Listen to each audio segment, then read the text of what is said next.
What are you saying, Afande? They're saying that we first wait. We wait for the hospital for the hospital to give you the right information. Yes. Okay, that is the security officer here at SWAT from SWAT Security here at Rubaga Hospital is saying that those hospital administrators are saying that we hold on for now because they know they manage the situation. Of course, first console the family members as well as find a way of managing. Of course, they have to let the public know first because the Parliament of Uganda first, because they know that such communication has to go through the Parliament of Uganda, and this is what is happening here. The administrators of Rubaga Hospital are asking the media to first of all hold on to releasing this information because they know they have to let the Parliament of Uganda know, but also manage emotions from the family members. But what we can confirm now is that the legislator for Kawempe North, that is Honorable Muhammad Ssegirinya, who was formerly Richard Ssegirinya before, from birth he was named Richard Ssegirinya, and then he converted into Islam where he adopted the name of Muhammad to be named Muhammad Ssegirinya. The 37-year-old legislator has breathed his last here at Rubaga Hospital this 9th day of January 2025, the sad day for Kawempe North, sad day for Kampala and Uganda. We know that Ssegirinya studied journalism from Datamine Technical Institute, but also holds a certificate in urban planning. He's this Ssegirinya, who was also known as Edobozie Chebando during his heydays at KCCA as a councillor there before picking a ticket for National Unity Platform, in which he contested as the MP for Kawempe North, and that ticket also led him to be elected in the January 2021 elections in the 11th Parliament, where he was also elected overwhelmingly by many voters there in Kawempe North. And this legislator has been ill for at least the better half of this year term. He only served one term actively in Parliament, where he was so comical. Whenever he rose to stand, he gave so many comical arguments on the floor of Parliament, also out of Parliament. He was so comical. Also in the entertainment industry, could comment on anything that you could give him, and his style of comedy, but also he could raise some important issues in a comical way. We also know that Ssegirinya was so many times was arrested when he was a councillor at KCCA from Council of Chebando, where he was also representing those people, where he was also so much active in activism. For example, I remember him with that time when he carried the TV sets moving towards Uganda Communications Commission when he was protesting the digital migration. He was saying that many people are going to lose out because this came with a cost. The digital migration came with a cost, and many people are going to be left out with this kind of arrangement. And many people also came up and supported him whenever he would rise up and do some activism and rally and trying to demonstrate on the streets of Kampala. He could as well be received with so many relations and so many other people joining him. Those were days when he was still a councillor. We also saw him doing a campaigns for Robert Kyagulanyi Ssentamu. He was active there trying to run around, leaving his car and also getting onto the truck to run as well, run with other people coming towards the people of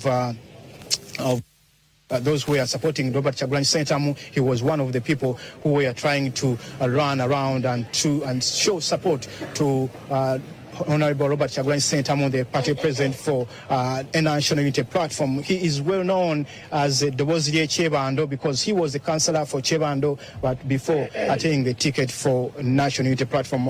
Good morning, Sebo. Assalamu alaikum. Wa alaikum assalam wa rahmatullah. We say inna lillahi wa inna ilayhi raji'un. Irinya lyangeze Sheikh Katende Issa omwogezi wa PFF mu Rubaga. Ata wangadde nnyo n'omubaka Honorable Ssegirinya. Bannakawempe North we bavaayo ne balonda Honorable Ssegirinya n'amanyira ddala nti bafunye omubaka omukozi. Omubaka akwatagana n'embeera y'abantu. Honorable Ssegirinya ffe twawangala naye ebbanga ddene nnyo. Honorable Ssegirinya okuviira ddala ng'akyabeera ekyebando mwawulirako yali abadde eddoboozi ly'ekyebando paka n'asooka ne yeesimbawo ku bubaka bwa paalamenti n'abeera nga tawangula paka wano juuzi jjo ly'abalamu Honorable Ssegirinya bwe yafuuka omubaka wa paalamenti owa Kawempe North. Naye Honorable Ssegirinya nze ntudde naye mubadde mutulaba mu ddwa y'omunnyo twali naye mu ddwa ey'omunsiko yali ya munnyo mu ddwa ya Kamulali ey'omunsiko era twali ne Honorable Ssegirinya. Honorable Ssegirinya ansadde nnyo bwe nfunye nkubiddwe encukwe mu mutima gwange bwe nfunye amawulire ag'okufa ku Honorable Ssegirinya ne ŋŋamba ti Omukama Katonda amusaasire era amusonyiwe. Inna lillahi wa inna ilaihi raji'una.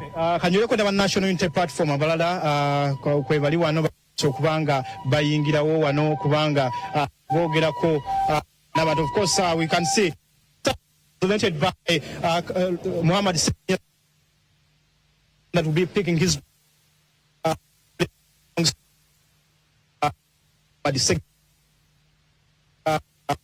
with one of Honorable Robert Kyagulanyi Ssentamu, the Honorable Member of Parliament for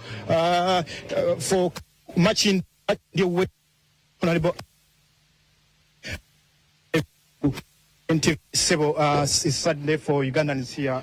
We were live on NTV. Kama Katonda. Chibinyo. Kibi nnyo mawulire gannaku.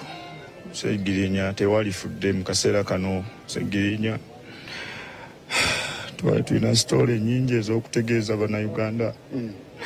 Ssegirinya twabonaabona Mukama Katonda takuwadde mukisa kusobola kweyagalira mu bulamu bwo Mukama Katonda. Ennaku ebisoma mu 5 nga muli mu kkomera. Ssegirinya Muhammad badde nze nnina essuubi buli kaseera nti ogenda kuddengula otereere kubanga obadde ng'ompa essuubi buli kaseera we nkusinkana Ssegirinya. Muhammad Ssegirinya Mukama Katonda. That is Honorable Alan Ssewanyana Machindi West MP, the one who was incarcerated with Honorable Muhammad Ssegirinya, is now entering hospital where the late has now breathed his last from this hospital this early morning, and many family members are now walking in. You can see Alan Ssewanyana donning Eric Haaland's shirt that is from Manchester City. He's just woke up, just whatever was, just to come and be part of the first people who will be here. You know him. No one can doubt that among the many people who know who know Muhammad Ssegirinya, that MP, that is Alan Ssewanyana, is one of the very many members of Parliament that you point out that he knows. Kibinyo ekya muganda waffe Honorable Muhammad Ssegirinya kubanga nga bwe mukimanyi obulungi ti byonna tubikoze nze olunaku olw'eggulo. For this moment, let me first of all engage the general for now. Council Lewis Rurongoya, Honorable Muhammad Ssegirinya, can you confirm to the public that the Honorable has lost his life for now? Well, we are here at the hospital. We were called this morning by the mother of Honorable Ssegirinya Muhammad, who informed us that he has passed on. As you know, he has been here in ICU for some time now. We've been in touch with the family. It's very, very unfortunate news, but we are here waiting to get the final word from the doctors. But it's very, very unfortunate news. So far, from what we see, it's very unfortunate that he has lost his life after such a long struggle. Yeah. As a National Unity Platform, how will you remember Honorable Muhammad Ssegirinya? Of course, Honorable Muhammad Ssegirinya has been a fighter. He has been a fighter, has been one of us. He has been one of those who speak the truth for what it is. So it's unfortunate, but we are going to communicate to the country officially in the coming days. Thank you so much, Honorable Council Lewis Rurongoya. The leader of opposition in Parliament, Honorable Joel Senyonyi, has also just arrived here. Am I speaking English or? Honorable, how will you remember? It's very unfortunate, the news that we have gotten this morning. I was at Parliament chairing Shadow Cabinet, and then I got a call. I spoke to the mother of the Honorable Muhammad Ssegirinya, who confirmed to me that he has passed on. it's very, very saddening. Honorable Muhammad Ssegirinya got a little bit worse in the past couple of days. He was brought here, and in engaging with the doctors and families, it was agreed, the doctors advised us, let's make sure no one accesses him to avoid getting infections, because his situation had become dire. So we agreed with the family, let's, as the doctors have guided, no one should visit and so on, so that he didn't catch those infections. And the updates we kept getting, it was a struggle as if he would improve, and then bits of setbacks and so on. So this morning we got that very, very unfortunate news. When I spoke to the doctors, they told me, well, all the organs have pretty much shut down.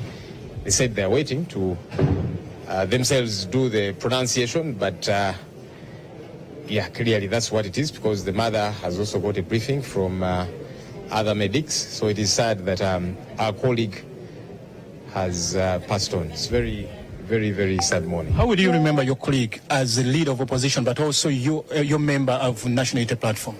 Honorable Ssegirinya was a very practical leader.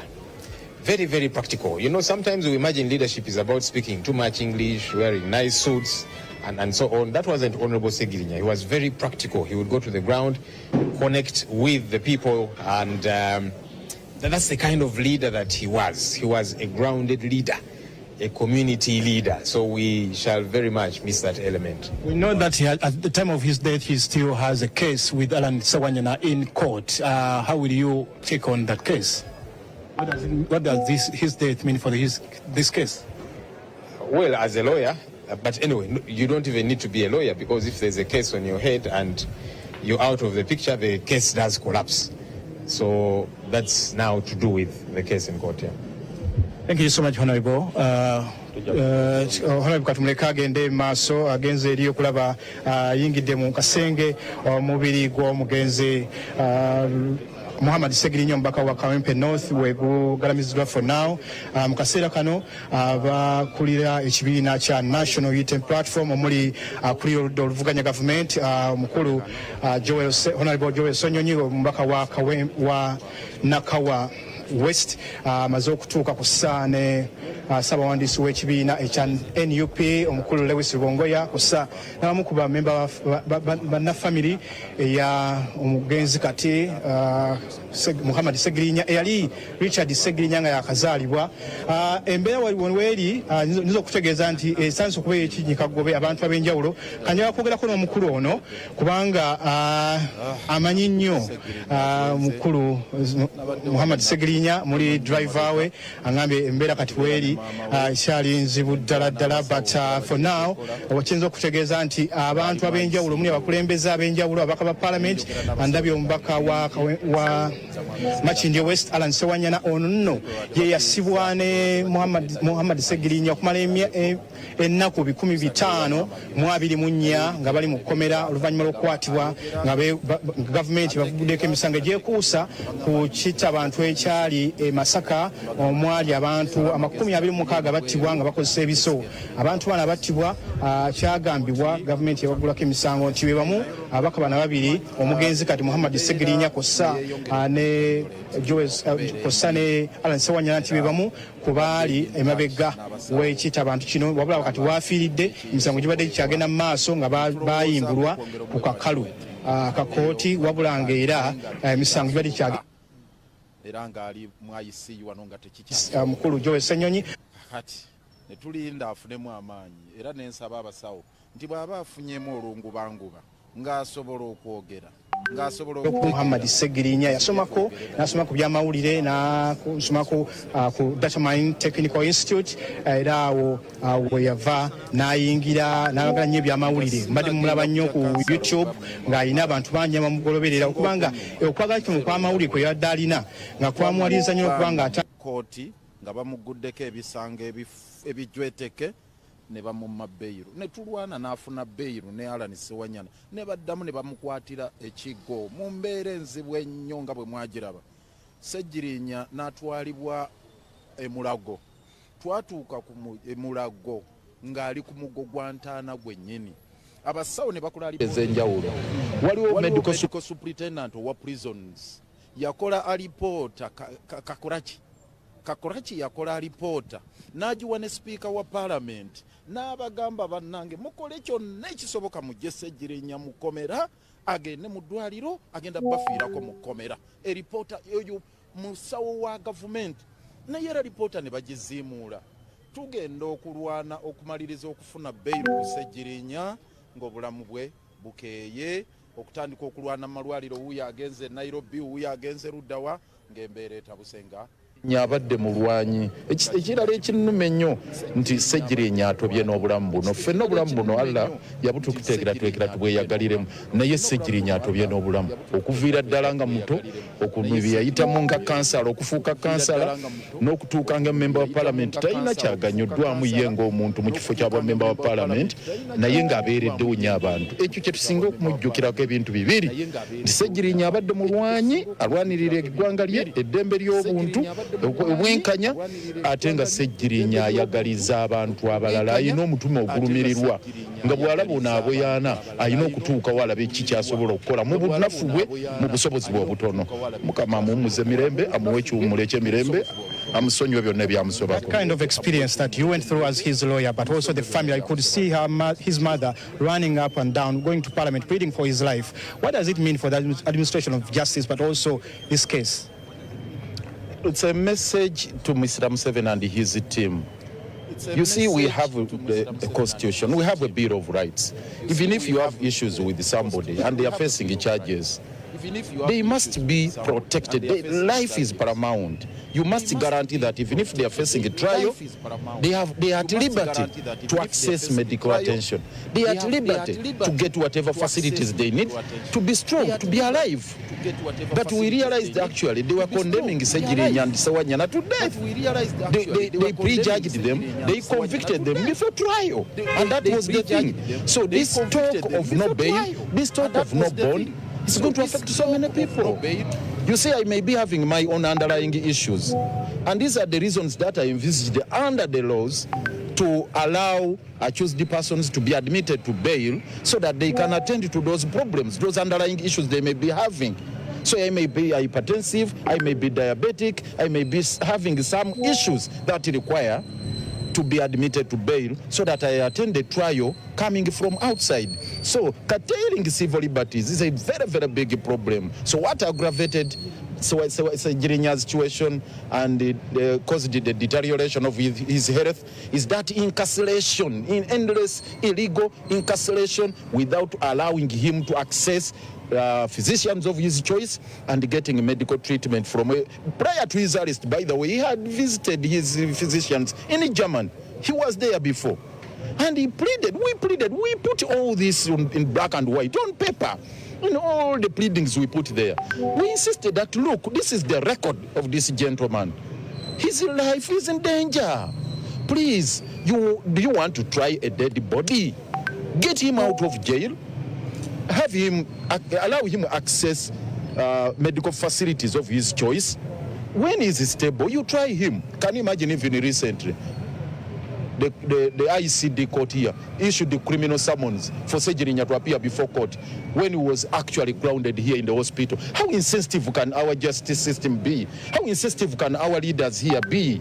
We ask them, please, you people, do you know the situation the gentleman is going through, the order is going through? To just insist that please let him come and attend the trial. So their focus was about pushing him to the hilt, pushing him to the wall. Now he's finished. As a person who worked with the late now, when he was a councillor, Lord Councillor, but also as a member of parliament in the opposition, how would you remember the late Muhammad Ssegirinya? Ssegirinya has been a real hustler. If you want the true definition of the word hustler, then it is Ssegirinya Muhammad. Throughout his life, from childhood, as a councillor, as a member of parliament, and in all his daily life, he's just been hustling. That is one thing. Two, he loved his country and he's been a fighter. If you are talking about a foot soldier, Ssegirinya was a real foot soldier. He would move from one place to another in search for justice, not for himself, but for Ugandans across board, and also in search for democracy, good governance, and the rule of law. He gave it his all. He put up a solid fight. he spared no iota or atom of his strength in the fight for rule of law, constitutionalism, and good governance to liberate this country. And above all, he's a person he was very, very compassionate with the marginalized, with the people in need. He is one person who loved humanity. He had empathy for whoever was in need of support, and he was always there to assist those marginalized people. Inna lillahi wa inna ilaihi rajiun. Okay, mlodi ngena muleka asobola okubanga ate asembera kumpi wali, but as I take you back to studio, I just want to let you know that many of the supporters of Muhammad Ssegirinya now beginning to come. You could see some people, the guides here are trying to control flow of traffic because more people, border raiders, as you could know, as you already know that Muhammad Ssegirinya was a man of the ground, that's why many border raiders are now coming to tatwala kintu nnyo serious omuvuma kati enkya ne mukwatagana mu byobufuzi byabwe ebyo so abonyebunye nnyo n'obulwadde tawomeddwa obubaka bwa palamenti kubanga yali akagenda mu palamenti obulwadde ne butandika naye kyenyinza okugamba nti tumusaaliddwa nnyo naddala media fraternity n'emitimbagano katukyawakanya amaanyi ga mitimbagano kubanga musajja abadde w'amaanyi apostinga bwati n'afuna likes empisive ez'amaanyi so nga telefayina tusaasidde maama n'abooluganda bonna era tusaba katonda omwoyo gwagulamuze ekiseera mumuze mirembe. Oyo ye Stephen Danson Busura akulira entambuza y'emirimu ku BBS Telefayina. Abantu ab'enjawulo bongera okubanga batuuka era waliwo n'abamu ku bawagizi ba Muhammad Ssegirinya akadde kano ate munaye abalagaawo okwemulugunya kwabwe n'engeri Ssegirinya gyakwatibwamu ng'ali mu kkomera.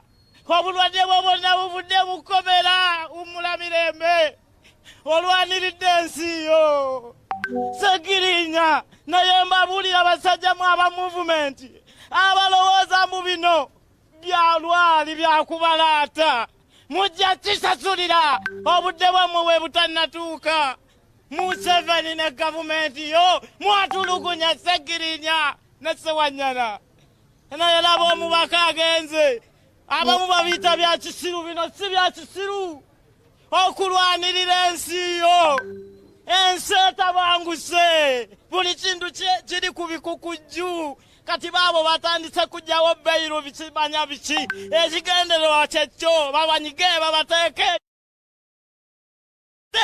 kale mujja gavumenti mukoze muna bulwadde si wa Ssegirinya si biki tolina kyoyinza kunnimba tolina kyoyinza kutugamba gavumenti musse Ssegirinya.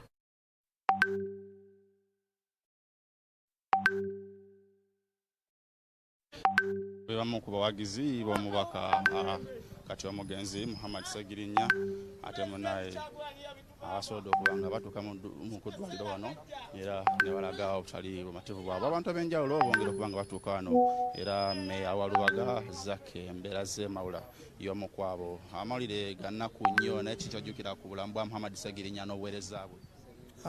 Mukulu Ssegirinya yali omuntu afa ku muntu wa bulijjo.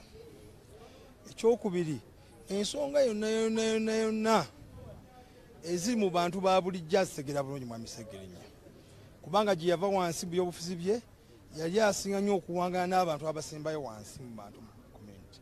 Azimbidde eddwaliro era ng'eddoboozi lya President Kyagulanyi alijjayo nnyo ku nsonga z'omuntu wa bulijjo. So tugenda mufiirwa nnyo munnaffe oyo kubanga naffe kitugibwala nnyo ku nfaaye olunaku lwaleero.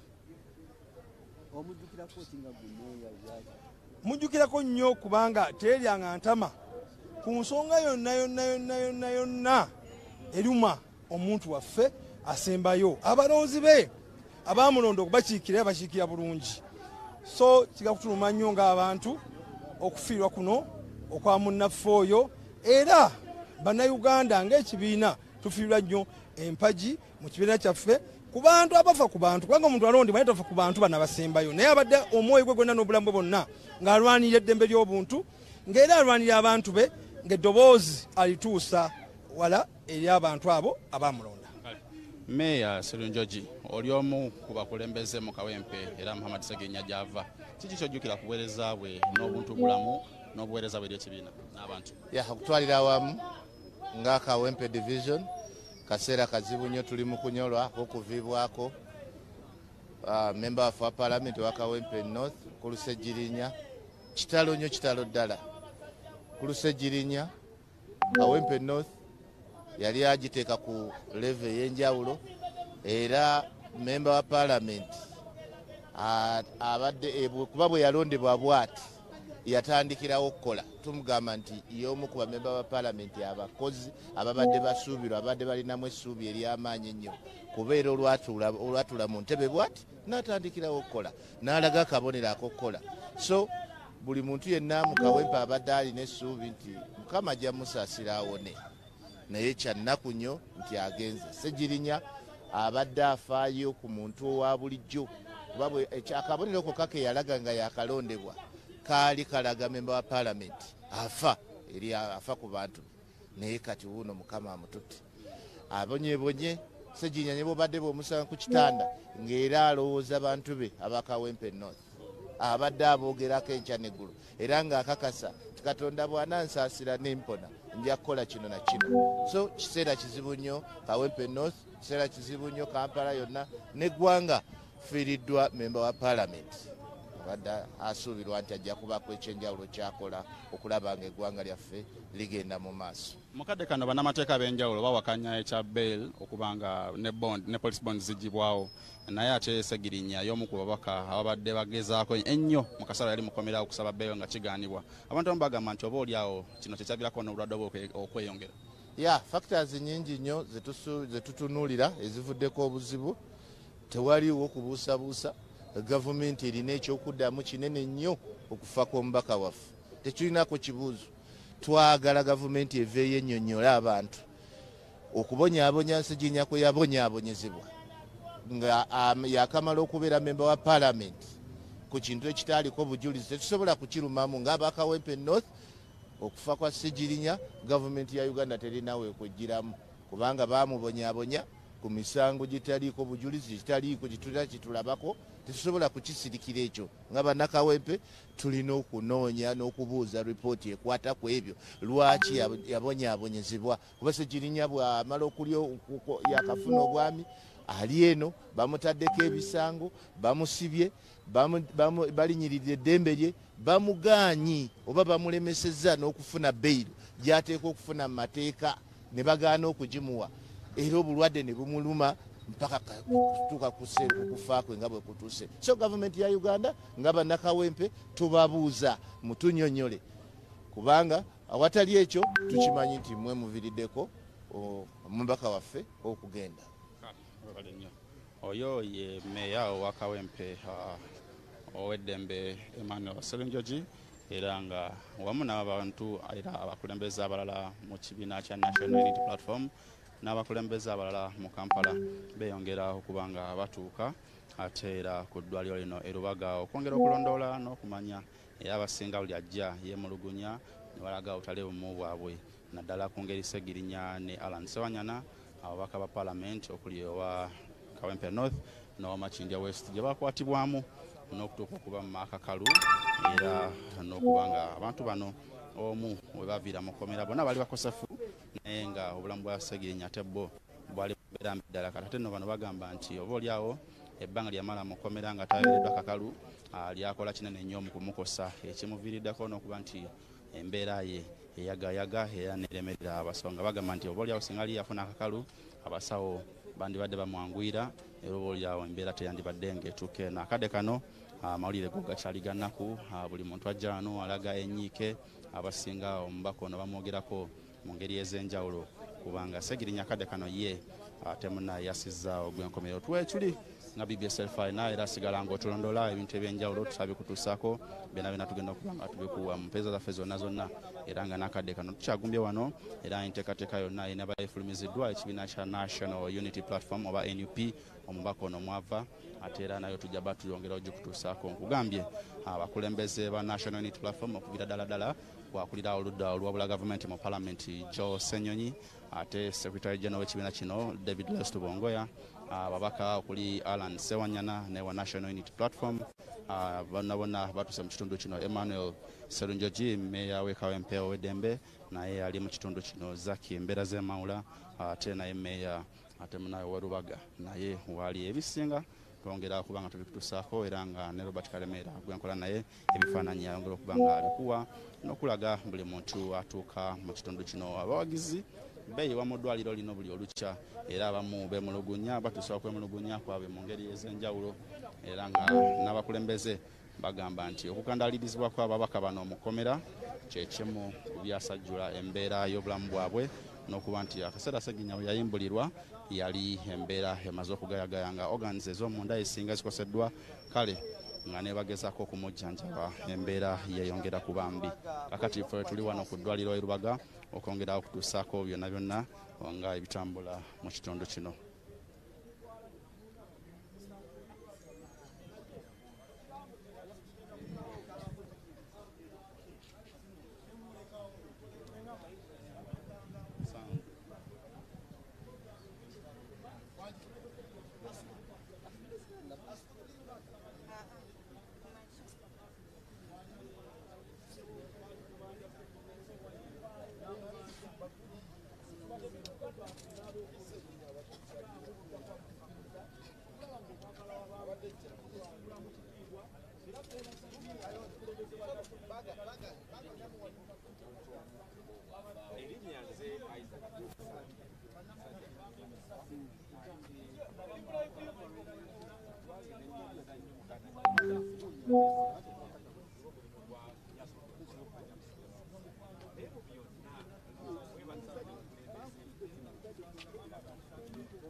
ebiseera bye twali tukyaliwo amazzi galinga gataano nga bagasibwa mu kaveera n'obugaati obwetoloovu nga tulwanirira ensi eno Uganda nga ffenna tewali amanyi gyalituuka olwaliro kati ndikasangange waawe lyatusaka eggana kati okulwanirira tasiya tusuubira tetuyizibawo kati kituluma nnyo abantu ababadde batusa eri kesi z'eggwanga awo ennyini ate awali n'agenda mu kaseera kano nga ensi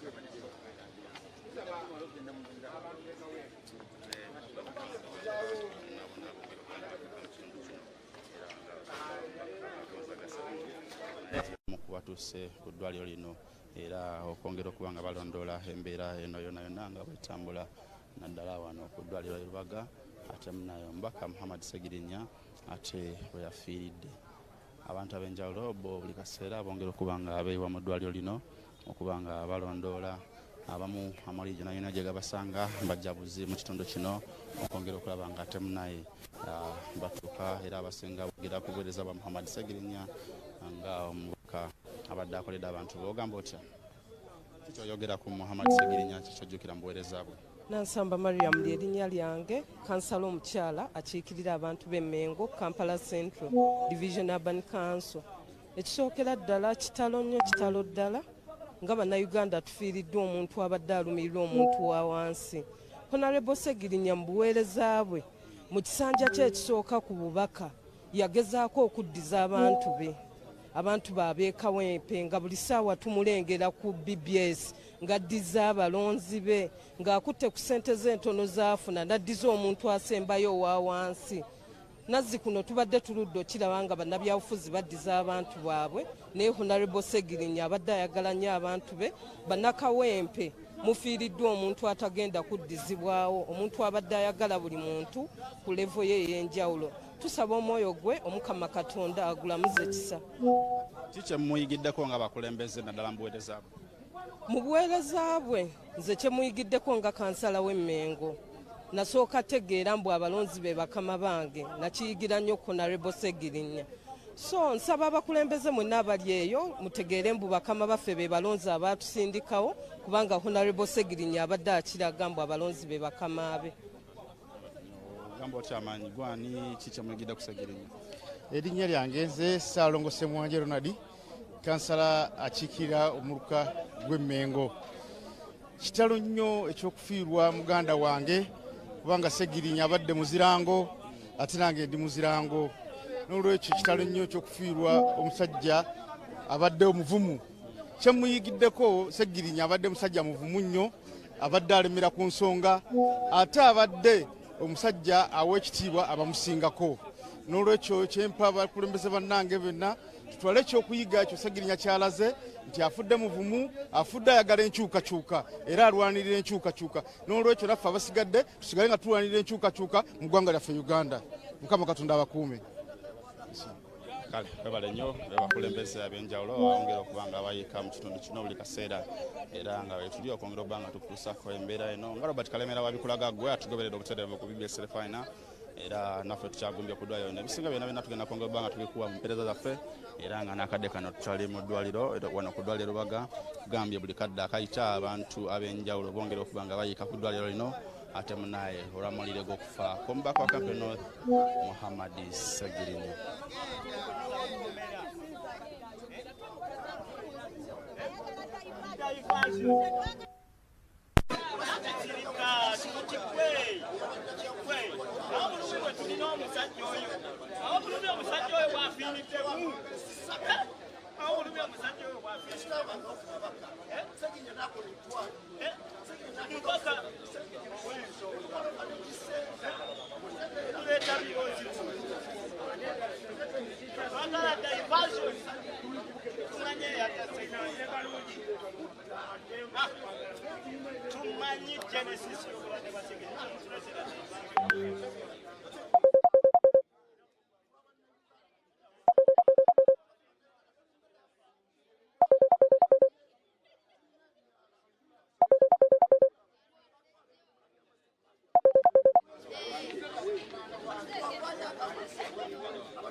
Kingamba anti bagenda kubala yivu kati werigwako ate nina katono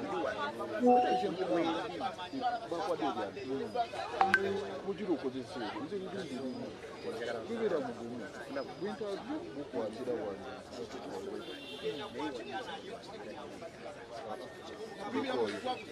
muleke basi kati werigwako tubatugamba negase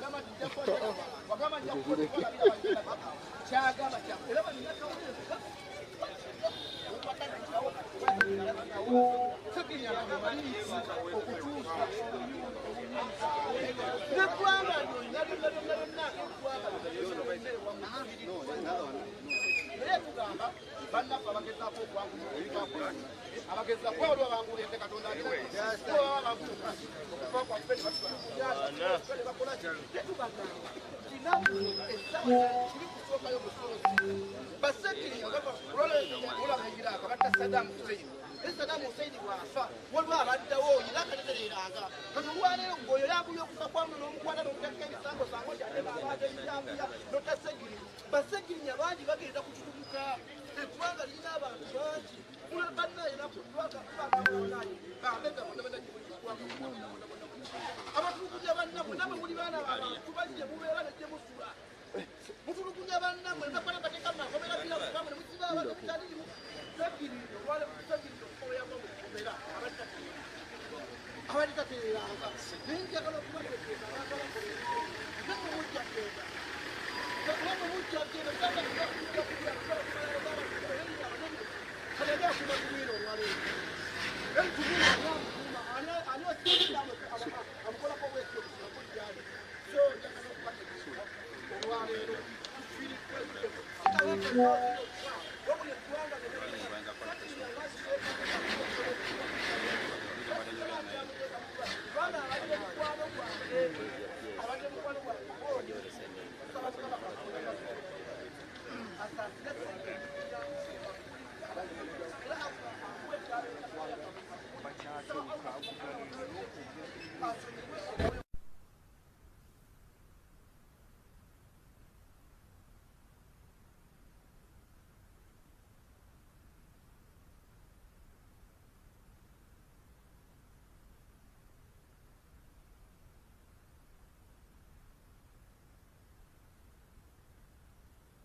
Guys. I'm thinking we use the podium. Yeah, we go to the podium so that we have the other side. The other side.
Guys, listen.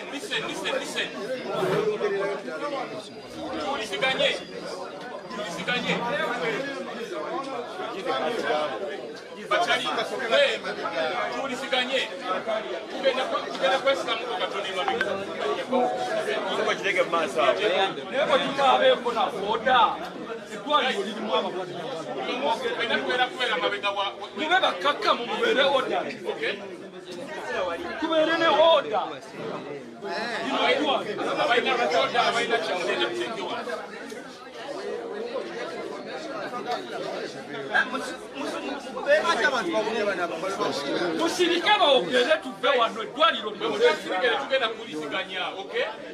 Banna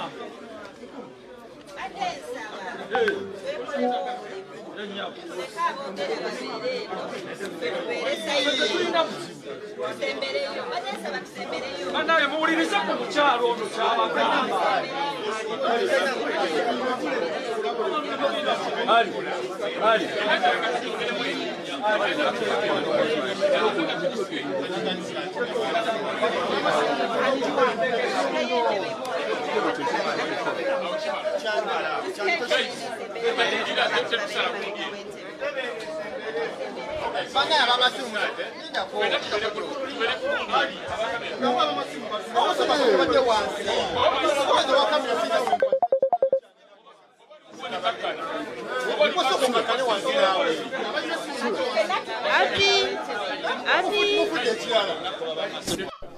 But I can come back in direct information with so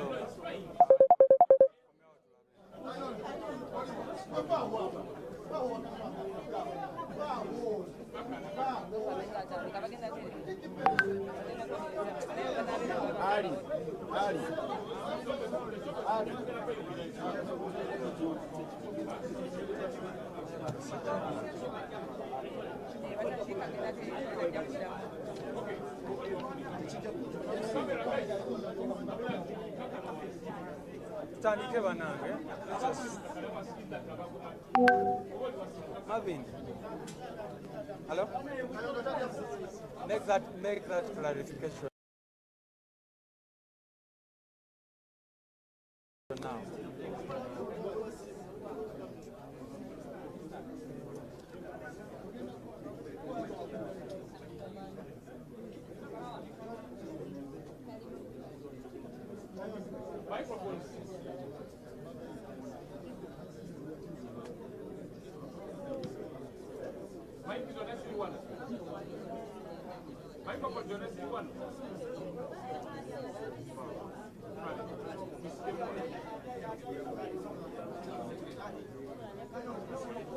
Okay, I think let's start. I hope that you are all good to go.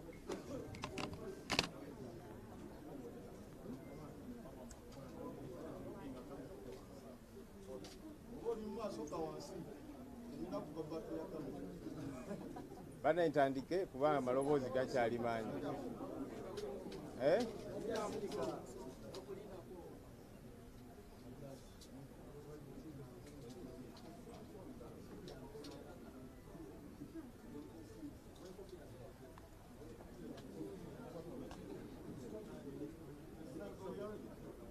you ready? All right. This morning, we got news from the mother of our colleague, the Honorable Muhammad Ssegirinya, that he had passed on.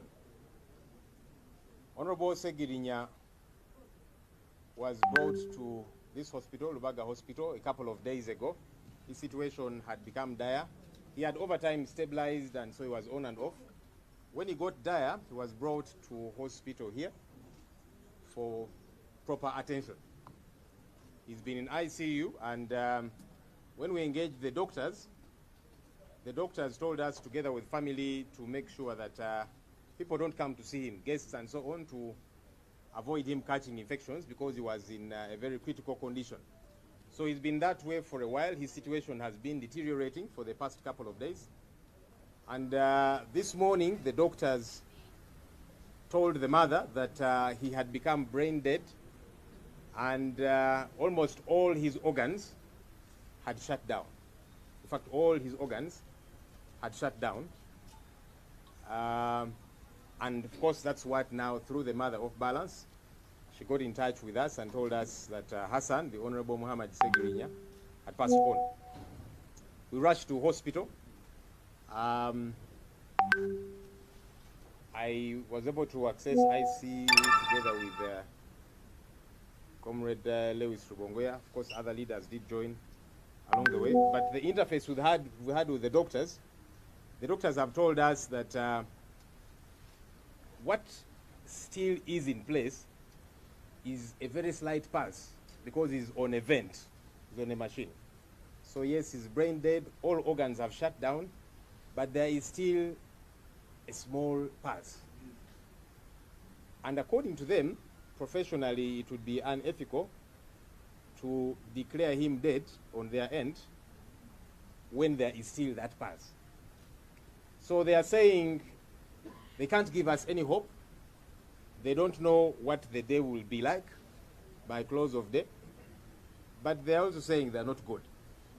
So professionally, they're saying because of that small pulse, even though he's brain dead, organs have shut down, that very small pulse, aided by the vent and so on, does not allow them as professional medics to declare him dead. And so they have said that's why they are not communicating as such. Of course, the mother was thrown off balance, and that's why she did reach out to us to give us that very disturbing news. So the current status quo, as per the doctors, is that yes, he's brain dead, organs have shut down, but there's still a very small pulse. We asked them, are you giving us hope? They said, we don't want to give you hope, but they said they're not God. God can perform a miracle. That's what the doctors have told us. We requested them to be with us to be able to communicate this, but they said they will be with us because the executive director is here, Dr. who? Sister Dr. Grace, who is the acting executive director, but she's the medical director. So she told us she might not speak, but she will be with us because she, together with other doctors, that's the brief that they have given to us.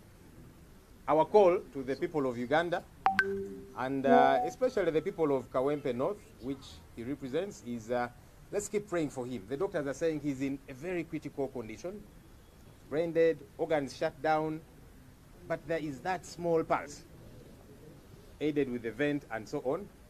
And so professionally on that end, they're saying they cannot at this point declare him dead. So let's keep praying for Honorable Muhammad Ssegirinya, even though, yes, medically they're saying hope is,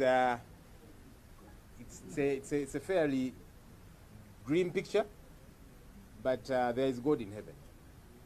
That's the update we can give for now. Honorable Muhammad Ssegirinya, embeera ye ennaku eziyise yagenda eyongera okwonooneka n'aleetebwa mu ddwaliro. Yali yatereera n'addayo ewaka ng'awona mpola mpola, naye embeera ezze egenda esajjuka. Yaleetebwa wano mu ddwaliro, era abasawo ne batugamba amu n'abazadde ne famire nti tumaking sure nti abantu tebajja kumulaba kubanga embeera gye yali alimu nga kimwanguyira okukwata infections okufuna infections. So kyovudola abantu bangi abadde baagala okujja okumulaba naye nga ne famire tekkiriza kubanga twakikanyako baddokita nga bebatuwabudde soke tumuleke ayinza okufuna infections ez'enjawulo. Olunaku olwaleero twafunye essimu okuva ewa maama wa Ssegirinya ng'atubikira omubaka Ssegirinya n'atugamba nti munnaffe afudde.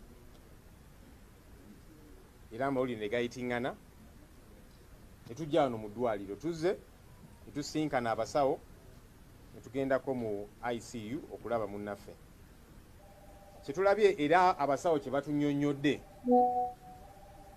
abasawo batugambye nti Honorable Ssegirinya mu luzungu ali kye bayita brain dead, nti obwongo bulinga obufudde.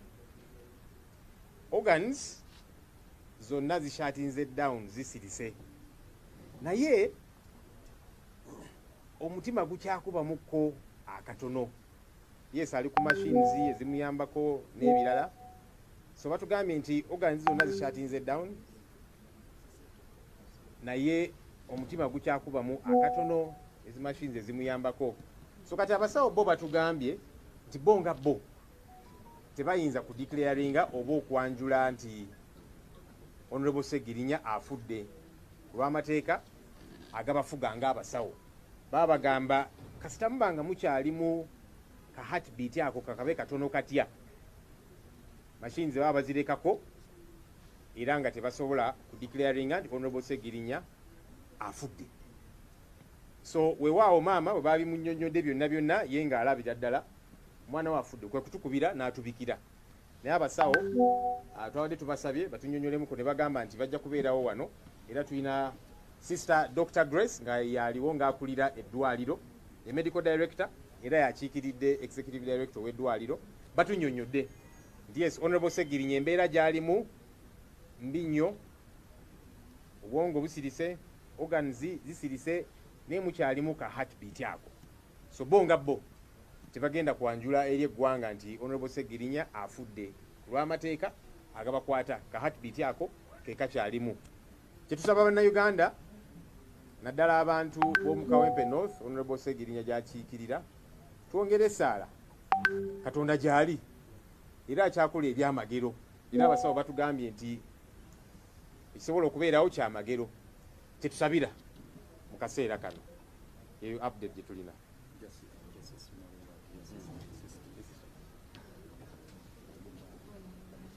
Please.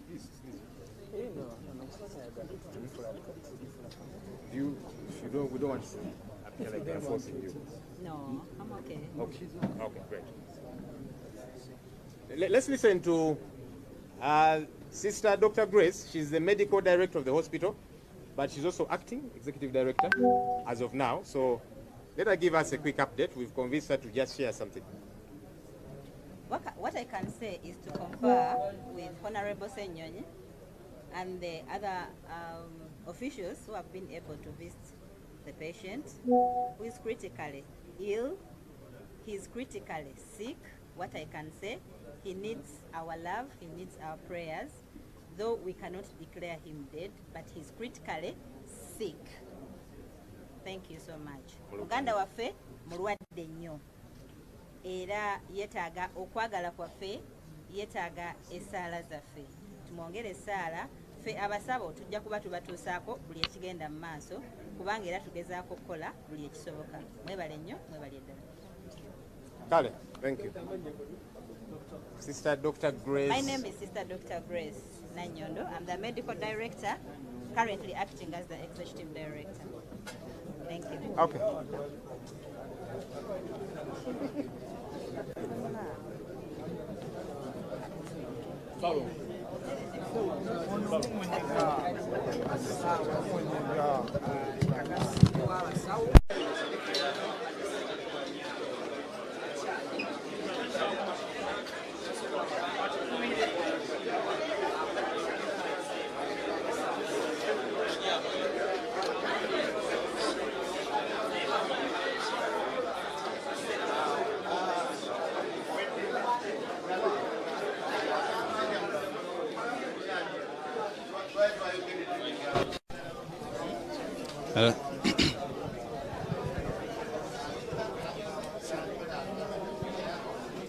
akadde kano ekikakasiddwa ye Muhammad Ssegirinya kubanga akyali mulamu. Akadde kano kikakasiddwa nti omubaka wa Kempen North Muhammad Ssegirinya ye akyali mulamu era nga reports oba amawulire agasoose okusaasaana nti ono yavudde mu bulamu bw'ensi. Abasawo mu ddwaliro lino baganye okugakakasa olw'ensonga Muhammad Ssegirinya mu mubiri gwe omutima mulimu obaolyawo omusuwa ogukyali omulamu nga bagamba nti n'olw'embeera eyo tebasobola kukeera ku makya ku pronouncing muntu ono nti afudde oba okumulangirira obwafuuka. Kati ekirindiriddwa kyekyamagero okuva wa Katonda kuba abasawo bano bagamba nti Muhammad Ssegirinya asobola okuba nga akyali mulamu mu mbeera eno. Kakati nno abasawo bano bagamba nti newankubadde nga ebyo biri bityo obwongo mu mubiri gwa Muhammad Ssegirinya obwongo bwo ate munnange bwafudde organs ezisinga omuli na byafudde weewaawo nga Muhammad Ssegirinya ate akyalinamu akasuwa akakyali akalamu munda mu ye. Kakati nno ekyenjawulo abasawo bakyaganye okukakasa bino nga bagamba nti Muhammad Ssegirinya munda mu mubiri gwe mukyalimu akalamu kale nga kiba kyabulyaza amaanya era nga amateeka gabafuga bo nga abasawo ate munaye tegabakkiriza kulangirira muntu ono mu bafu.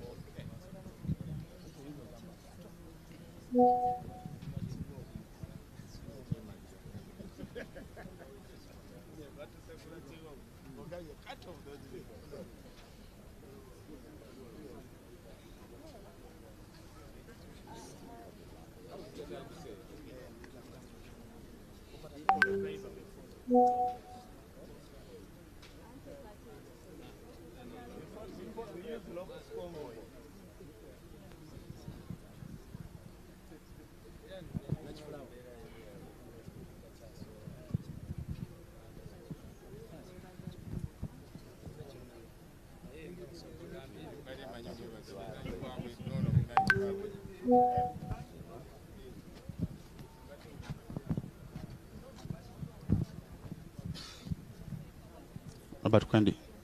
Kwendi.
Katwali soda tompulira.